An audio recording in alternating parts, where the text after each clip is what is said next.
Vamos a hacer un repaso del paciente que tiene bronquitis crónica.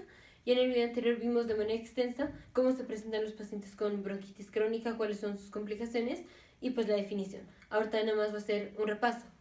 Entonces el paciente con bronquitis crónica está definido como un paciente que tiene tos productiva por 3 o más meses consecutivos,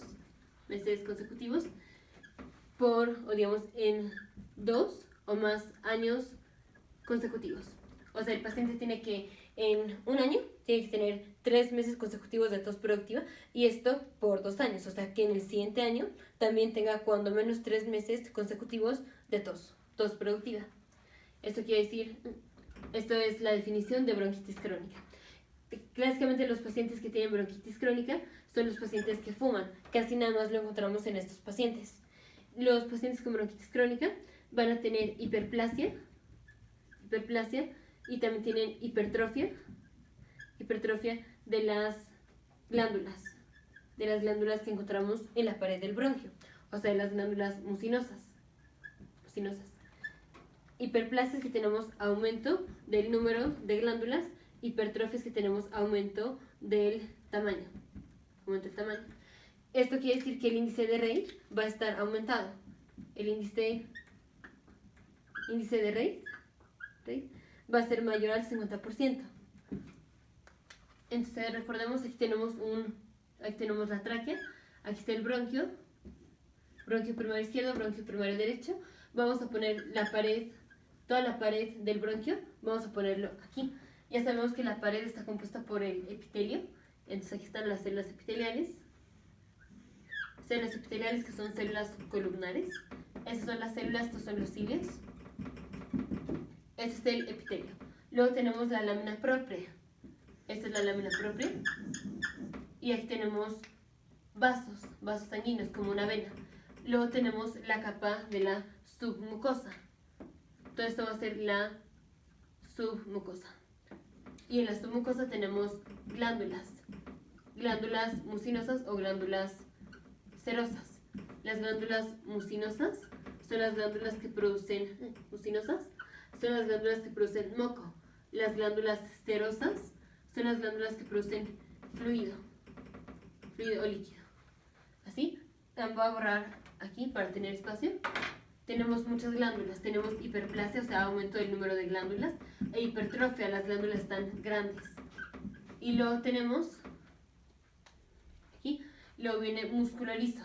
Digamos, esto es músculo, una capa de músculo liso, y luego viene la capa del cartílago. Esto es cartílago. Ya sabemos que el índice de Reid es dividir el grosor de las glándulas, o sea, todo este grosor, el grosor de la submucosa, entre el grosor de toda la pared bronquial, excluyendo el epitelio y excluyendo el cartílago. Entonces, el índice de Reid, que es medir el grosor de las glándulas, o sea, el grosor de la submucosa, dividirlo entre el grosor de la pared bronquial, excluyendo el cartílago y excluyendo el epitelio. Excluyendo el epitelio y excluyendo el cartílago.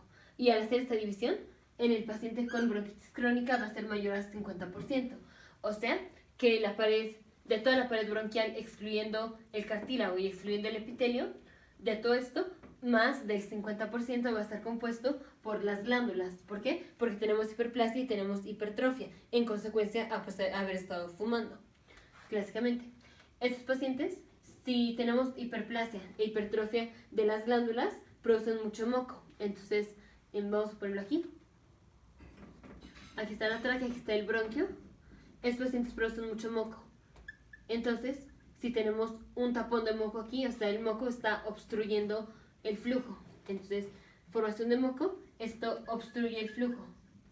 Obstruye el flujo de salida, o sea, al paciente le cuesta trabajo sacar el aire, pues porque aquí está obstruida la salida, al paciente no le es tan fácil sacar el aire.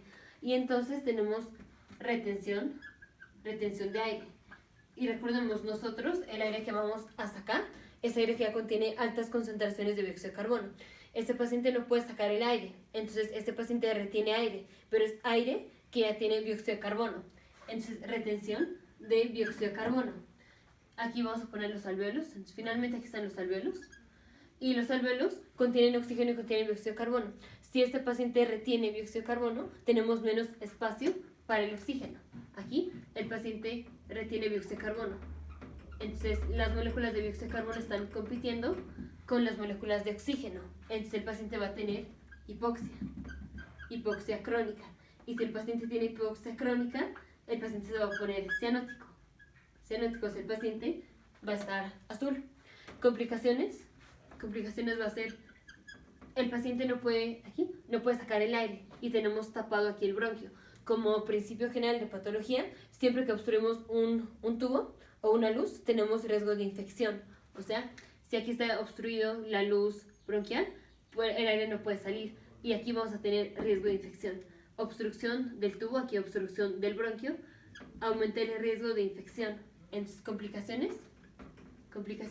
Una, el paciente tiene aumentado el riesgo de infección. Y otra, como ya vimos en generalidades de enfermedad pulmonar obstructiva crónica, los pacientes con EPOC tienen riesgo de tener cor pulmonale, o sea, falla cardíaca, cor pulmonale. Esa es falla cardíaca derecha por causa del pulmón. ¿Por qué por causa del pulmón? El paciente tiene hipoxia crónica y en consecuencia de la hipoxia crónica, recordemos que el pulmón es el único órgano que hace vasoconstricción paradójica. Entonces, en respuesta a la hipoxia crónica, el paciente tiene vasoconstricción de las arterias y de los capilares pulmonares. Y esto daña al corazón derecho, como ya lo vimos en el video de EPOC. Entonces, paciente con bronquitis crónica es un paciente que tiene tos productiva por más de 3 meses, o 3 meses o más de 3 meses en 2 o más años consecutivos. Va a tener hiperplasia e hipertrofia de las glándulas mucosas. El paciente va a producir mucho moco y este moco tapa a la vía aérea. Entonces tenemos atrapamiento del aire. El paciente no puede sacar el aire. Este paciente va a tener retención de dióxido de carbono que compite con el oxígeno, entonces tiene hipoxia crónica. Y en consecuencia de la hipoxia crónica tenemos vasoconstricción de las arterias pulmonares. Y entonces el paciente tiene una cianosis y otra tiene cor pulmonale, puede desarrollar cor pulmonale. Otra complicación es que el paciente tiene riesgo de infección porque tenemos aquí obstrucción de la luz bronquial.